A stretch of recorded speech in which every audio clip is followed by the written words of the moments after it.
Hello everyone, my name is Abhishek and welcome back to my channel. We all know how important is a resume to apply as well as to get shortlisted for an interview. So that's why in today's video, I will share my resume that helped me clear Microsoft as well as Red Hat. Not just that, I'll also share detailed steps on how did I prepare this resume using a free resume templating tool. Along with that, I'll also share how did I build my networking profiles on LinkedIn as well as GitHub that played equally critical role in getting me clear Microsoft as well as Red Hat. So please watch this video till the end. I'll try to keep it as informative as possible. Also, I'll try to keep it as short as possible. Okay. So first of all, this is the resume that you are seeing on the screen. And this resume was prepared almost like 2.5 years ago when I have decided to leave FI Networks and join some other company. Mostly I was looking out for open source companies at that point of time. And how did I prepare this resume? So for that, I use this tool called Canva. I'll talk about my resume, what are the points that I have added to it, and how did this top companies approach me. I'll talk about all of those things in a step-by-step way, and I'll also help you understand how to write points in the resume. But before that, let's start with understanding how to create a free resume that is attractive. So you can use this tool called Canva. It's free as well as there is a paid subscription for it. But just search for free resume builder using Canva. And when you click on it, you'll get hundreds of free resume templates. You can pick any one of them. That's what I did. So this resume is prepared using a free account with Canva. You don't have to create any paid account. That's not required because there are these resumes which are pro. Like when you see this particular thing called pro. So these resumes need uh, paid subscription. But apart from that, there are bunch of resumes like see how attractive is this resume, right? If I increase the font size, so everything is prepared. All that you need to do is you can just remove this profile picture and add yours, change your name. I can just add my name and just modify these details and your one page resume is available. You can change this to 2 pages as well. Just click on add page and you can copy paste this same thing or uh, if you want second page to look slightly different, you can also do that. But mostly it is recommended to keep the first page similar to the second page. So for that, what you need to do is just click on the add page, come here and again click on this button. On the second page, if you don't want to see your profile picture, just remove the profile picture part and you can move this, right? Or you can get rid of this part as well. And you can just minimize this. So you can play around. This is very simple tool. And unlike other resume builder tools that I have seen, most of the times they allow you to update your resume. And when you go to the final stage, once your entire resume is prepared, and when you want to click on the download button, that's when they ask you for a subscription, or that's when they put in all the ifs and buts. But here in Canva, you don't have to worry about it. Once your entire resume is prepared, all that you need to do is come here, click on the share button. Then you have this download button. You can just download it, right? Choose the PDF standard or whatever you would like to see. Again, some of these things might be with paid subscription. So go with the default option and click on the download button, right? So it's very simple to use this particular tool. And this is not any promotion tool.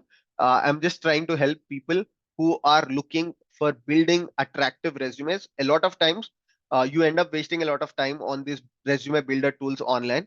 And eventually when you click on the download button, that's when they put in all these conditions that you need to share this application with 10 people or all the clause that they have. So anyone who is looking to build a free resume, this is how you can do. And now let's move towards my resume and try to see how did I add the points to this. So one thing I'll highly recommend you is try to restrict the resume size to 1 or 2 pages. Please do not go beyond that. Even if you look at my resume, I have worked in 3 different companies. Roughly, I've worked for 2 years in each of these companies. Sorry. Roughly, I've worked for 2 years in each of these companies, and I have bunch of open source contributions. I have good achievements. I have some speaking contributions in open source conferences. Still, I was able to manage to get this resume in 1.5 pages. Now, if I look for a job change, even if I add my current experience, for people who don't know me, I'm currently working as a principal software engineer at Red Hat. I did not join Microsoft, but because of my open source aspirations, I joined Red Hat. And even if I add the Red Hat's experience here, still I'll be able to get this resume not even in 2 pages, little less than 2 pages. So I can use the same resume even for my next couple of job changes. So if you have 13 year, 14 year, 15 years experience, still you can manage your resume in 2 pages. Please do not go beyond that because you are preparing a resume, not a newspaper, right? So let's see how did I add points to this? So first of all, I try to keep it very simple. So this is my LinkedIn handle and this is my GitHub handle. Of course, I've changed these aliases now because this is almost like a 3 years old resume. I have modified these aliases. Now they are slightly different. If you want to look at my profiles, you can check the description. You will find all my social media handles. And I'll also talk very detailed about the LinkedIn as well as GitHub because they were also very instrumental in getting me these opportunities. I am very active in these profiles and I've added very good projects. I'll also talk about those projects. If you have aspirations to getting into top companies like the Maang companies or Tier 1 companies, then this section when I talk about, please watch that. So my profile says application developer and DevOps engineer because I started as a DevOps engineer, then I worked as a Python developer, I worked as a Golang developer. In between, I'm closely working with DevOps communities. I'm writing and building applications for DevOps engineers. So my profile is very mixed. So actually, if there is something called platform engineer for DevOps at that point of time, I would have added that probably. But yeah, when I prepared this resume, I just said application developer and DevOps engineer. Next time when I switch, I think it becomes even more difficult for me because now the profile has changed even quite significantly. So I don't know what has to be here. But at this point of time, I added as application developer and DevOps engineers, and recruiters were okay with it. So if you also have such kind of profile where you work with development and DevOps, if you are still working on both of them, then yeah, don't hesitate. You can put that. And this is a very small thing where I've added, I'm an enthusiast, hungry to learn, and easily adaptable. Just try to add one liner here. Do not try to add, like I've seen people writing so many things about the first liner where they describe their attitude. I don't think it's that, uh, you don't have to add 3, 4 lines. It's just okay if you add one line as well. Now, what I've done is I have put the work experience in this way. First, second, third, and here are my open source contributions, right? People also follow this order where they put the latest company here and one before here and the next one on the next page. But as I've told you, my intention was to make this resume in 1 or 2 pages. That's why I have put these things side by side. So in the latest company at that point of time, that was FI Networks, I was working as a Golang developer. I was working as a Golang developer, but my target audience were DevOps engineers because at FI, I worked for a project where we were building an ingress controller. So even if you go to Kubernetes community page at this point of time, FI ingress controller is one of the leading Kubernetes ingress controllers. It's an enterprise solution, but the code is open source. So I was working for this particular project and I was leading this project for some time. Initially, we started this project right from scratch with some other team member. And once the team member left, I took over leading this particular project where I've led and delivered multiple releases. So understand in the first few lines of your work description, try to add points that are more significant to you, right? Do not go with alphabetical order or do not go with the keyword strategy. I'll explain what is keyword strategy. But firstly, start with the points that you are very proud of. Like initially, I have provided working as a Go developer because that is the crux of my work experience in FI. And I have provided the open source project link where the complete code is open source. So if anyone has any questions about my Golang skills, they can just click on this and they can see what I have written, how complex code did I write, or how did I design a particular feature. Everything is available, so that's why I have provided it. And also my GitHub link is also here, so they can verify my coding skills through my open source contributions. So this is my first point. After that, I have added the point that is very critical because I just had 6 years of experience, but I was leading and delivering multiple releases. So that's again a huge effort for person with 6 years experience. Writing code as well as leading the team is quite significant. So that's why I said, okay, this should be my second point. After that, then I wanted to highlight my Kubernetes experience. So I said designed and developed Kubernetes custom resource definitions for ingress controller. So if you look at this point, this was almost like 3 to 4 years ago, because at the time I was looking for change, it was almost 3 years ago. And this experience was almost like 4 years ago. So before 4 years, I was writing an ingress controller, I was designing custom resource definitions. So it was very at to the point thing at that point of time. Like it was very contemporary. So that's why I've added that. Then I started writing the regular DevOps engineer activity. Till here, it was the Golang developer. After that, I started writing expertise in CI/CD processes using Jenkins and GitLab.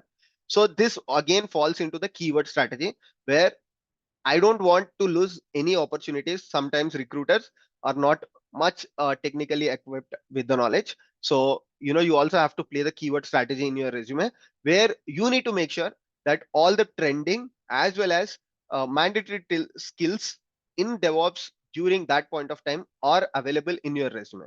So that's why instead of just saying expertise in CI/CD, I've added using Jenkins and GitLab. Then working as active Kubernetes community member, it's again related to the open source contribution. Like I said, I had aspirations to move towards open source communities as well as open source companies. That's why I've added more related to open source. Then expertise in L4 to L7 networking concepts. Then redesigned and implemented FI ingress controller with L7 and L6 load balancing.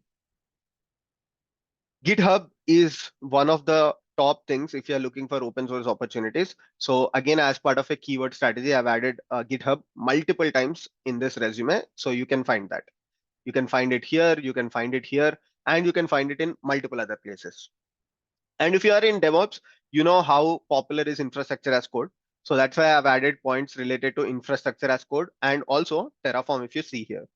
So designed and automated infrastructure as code projects for test development. And I've added what did I do using Terraform, where I've spinned up open shift clusters, I've spinned up Kubernetes clusters on top of OpenStack platform.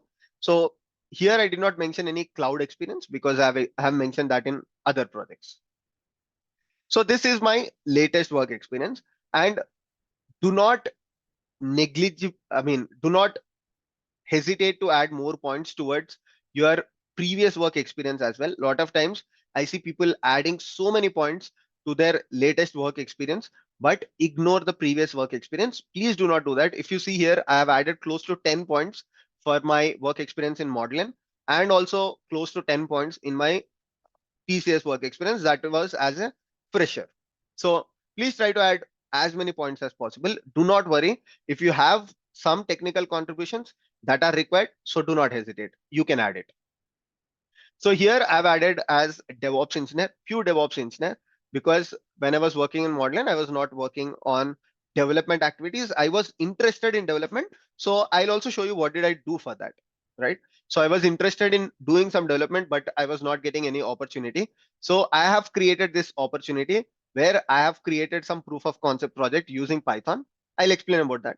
But majorly I was working as a DevOps engineer. And also write few at least one line about the company because some of these companies might not be significant or these companies might not be something that your recruiters are aware about. So that's why when I mentioned Modlen, below that I've also mentioned what exactly is this company. So it's a revenue management application for leading pharma companies. And F5, it is basically a load balancing company where we makes apps go faster, safer, and smarter. Right? So that's what you need to do. Then here I have mentioned that played a active role in converting legacy monolith applications to microservices architecture, where as a team player, I have worked in containerization. So if you look at this particular experience, this was 2016 to 2018, almost 7 years ago, I worked on containerizing the microservices project. So 7 years ago, if someone is doing it, you can understand the recruiters will be very interested in this particular candidature or person, because from 7 years, you might have learned many things about containers and Kubernetes. And overall, if you consider Kubernetes experience of this particular profile, it is like 2016 and now it's 2024. So almost 8 years experience in Kubernetes. Then again, I want to use that keyword strategy. So I've mentioned CI/CD using Jenkins as well as GitHub. If you watch here, CI/CD using Jenkins and GitLab, and here CI/CD using Jenkins and GitHub. So that means I've covered Jenkins, GitLab, GitHub, all the popular CI/CD tools I've covered in this particular resume. So if there is any recruiter who is going with the keyword strategy, then this resume is shortlisted for sure. Again, I have some experience with databases, and I want to show my experience with Ansible. So I've mentioned what did I do with Ansible. So I've done some database automation using Ansible, uh, where I wrote some Ansible playbooks to install and configure Oracle database automatically, and that's what I've mentioned here. So some real-time project. Then configuration management, again using Ansible, I've added one more point. Again, this is keyword strategy only. Finally, this is the application that I've written. So how did I learn Python? If someone looks at this point in my resume, they'll be very keen to understand, okay, you are a DevOps engineer, but why did you work as a Python developer? They will definitely ask this question. And similarly here, I have experience with Golang as well. So they will be very curious to understand, as a DevOps engineer, why did you work on Python? Why did you work on Golang? And if someone is asking that question, I'm very prepared with it. And I have some projects to showcase as well. So that's why I've intentionally added that. And here I've mentioned that if someone asks me, why did you work as a Python developer? So I have built a IPL best predictor application. What exactly this is? Basically, when I was working for this particular company, so during the IPL season, I have built a Python application, and using this Python application, the whole company was playing the IPL game where they predict who will win a particular match. And towards the end of the season, looking at their predictions and running few algorithms, we will decide who is the best predictor within the organization. And that was a very cool application where there were some graphs, there were some charts, and I've also provided link to that particular application. By just looking at that particular application on my GitHub page, a lot of people were very interested because that showed very significant Python Django application where I've used some advanced Python libraries. And also, like I mentioned, I've used some algorithms.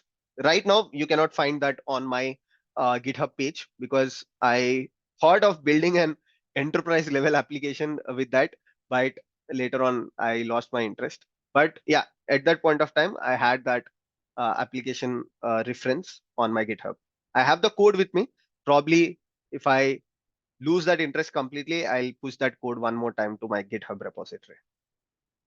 Then in TCS, when I started my career, I started as a DevOps engineer. Initially, it was build and release engineering. It was called like that, where they recruited me for Java development, but there were no options there. They put me in a support project where I was doing build and release activities.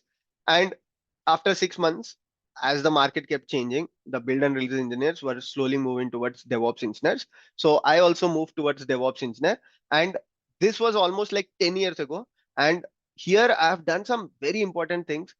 For example, I've added points related to I was introduced to the world of microservices. So 10 years ago, if someone looks at this resume, they will understand, okay, this person is working on microservices from 10 years and also have experience with REST APIs, Maven, Jenkins. Again, this Maven, uh, if you are a DevOps engineer, you know that Maven is one of the popular build languages. So add that. So as part of the keyword strategy, your resume has more chances. Then I've mentioned that I got good understanding. Because you are a fresher, don't add points that are like unbelievable for the recruiters or for the interviewers, right? Add points where, as a fresher, initially you will be exposed to the software development lifecycle process. Then you will learn about the domain that you're working for. If you're working for banking or if you're working for pharma, that's what I mentioned here. Then I understood more about SDLC. After few points, I started writing about CI/CD. I started writing about. I worked in on-site in Europe for some time, so I've also added that because as a fresher, like after working for 1 year, I moved to Europe and I started working there. So that is also a significant achievement. So I've added that. Yeah, couple of more points here. I think you can go through that. Now, this skills section, people have different options because I went with the flow of this resume, and this particular resume template was providing me this option and it looked cool to me. If I put a table format here, I think it would have occupied a lot of space. So I felt this is cool and I really liked it. So I put it here this way, and I've added the skills that are most important to me. Then this is a section that is very, very important for me: open source contributions.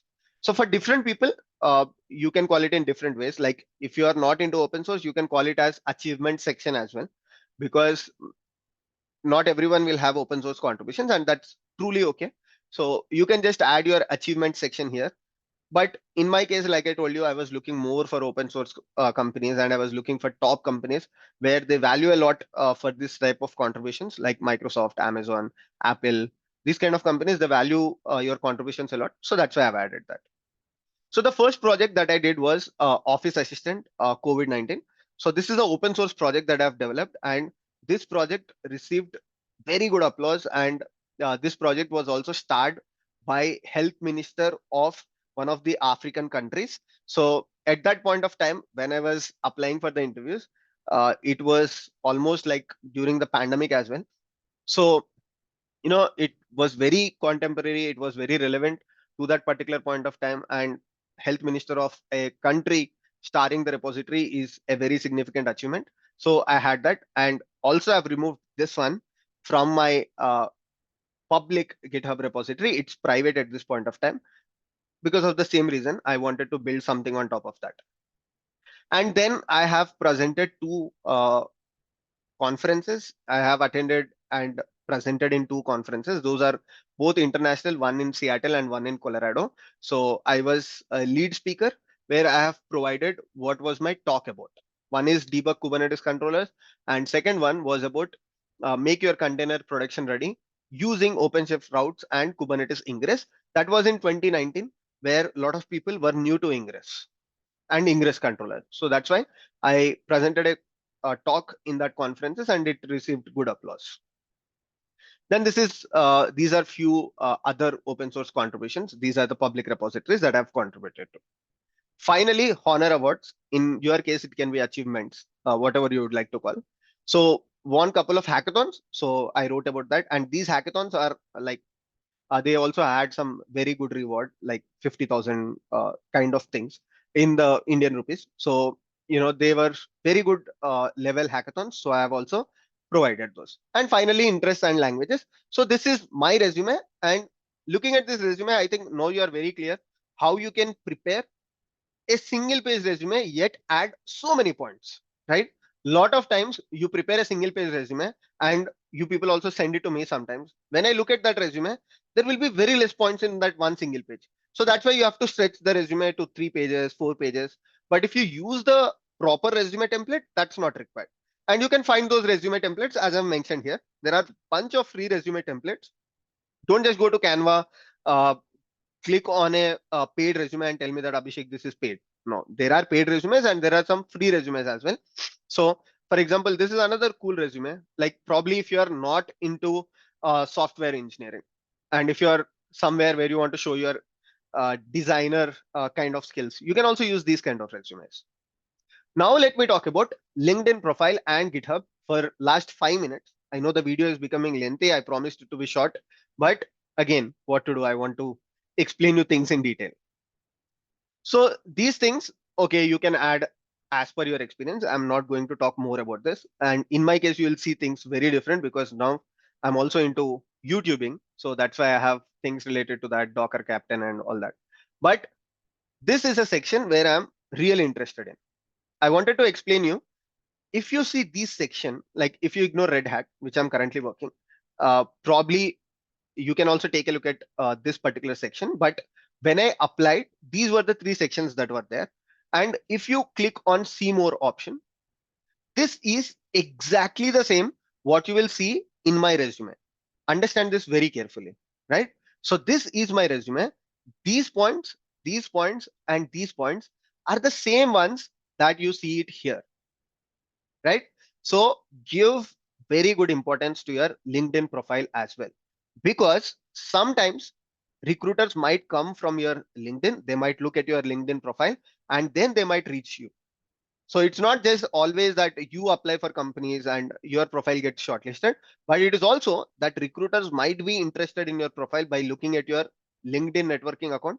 So add as many points as possible that are important, as well as the keyword strategy in your LinkedIn also. So to keep it very simple, what I usually do is whatever is in my resume is always on my LinkedIn. So in future, if I have to look out for job change, if I have to move away from Red Hat, right? What I'll simply do is I'll click on this see more button and I will take these points, add it to the resume in the same way. And whatever is in my LinkedIn will always be on my resume. So it's very simple. You don't have to maintain like two different things. One is resume, one is LinkedIn. You can maintain the same thing in both the places, right? It's very simple and easy trick that you can follow. Next thing is the GitHub profile. In GitHub, always try to add the projects that will grab the attention of technical recruiters. So companies like Apple, Amazon, Microsoft, GitHub, probably Red Hat also, what they do is they also look at your social networking profiles in terms of software engineering. In my case, my GitHub profile was very, very instrumental. Like I told, there were two projects that were mainly important. One is this office assistant COVID-19, and second one is this one here, where I have prepared a IPL best predictor.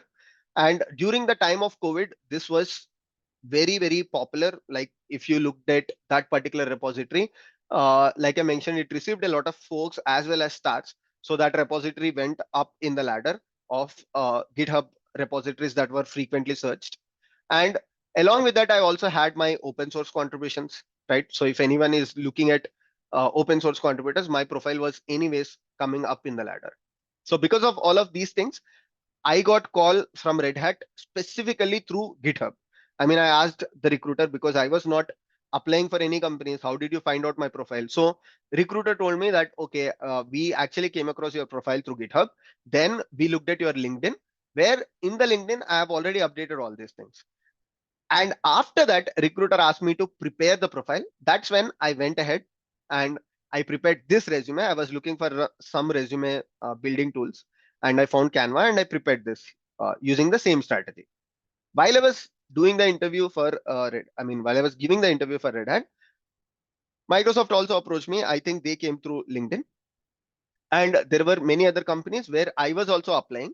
So when I was applying through this resume, and when someone approaches me through LinkedIn or GitHub, I used to send them this resume, right?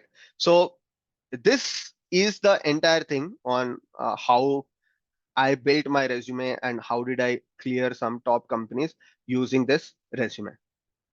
So I'll not share this resume in the comment section, or I'll not share it in Telegram or anywhere, because I've already shown you how to get access to this, and I've shown you details in this video where I've clearly explained each and every point. Because what I have noticed is when I share the resumes, people are actually copy pasting the points, which is not at all good. If you copy paste someone else's resume, then it's their resume, it's not your resume, right? Sit for 2 days, sit for 3 days, try to understand what you're capable of and add those points to your resume. Do not literally copy paste anyone else's resume. That will lead you nowhere. You might probably clear the HR round where the recruiter round where they initially take your details. But after that, because of that resume where you have added points which are not yours, you will lose the interview. So please do not do that. And thank you so much for watching today's video. I hope you found this video informative. Let me know in the comment section how did you find it, and please share it with your friends and colleagues who are interested in preparing the resumes in 2024 and looking forward for applying the jobs. Thank you so much. See you all in the next video. Take care. Bye bye.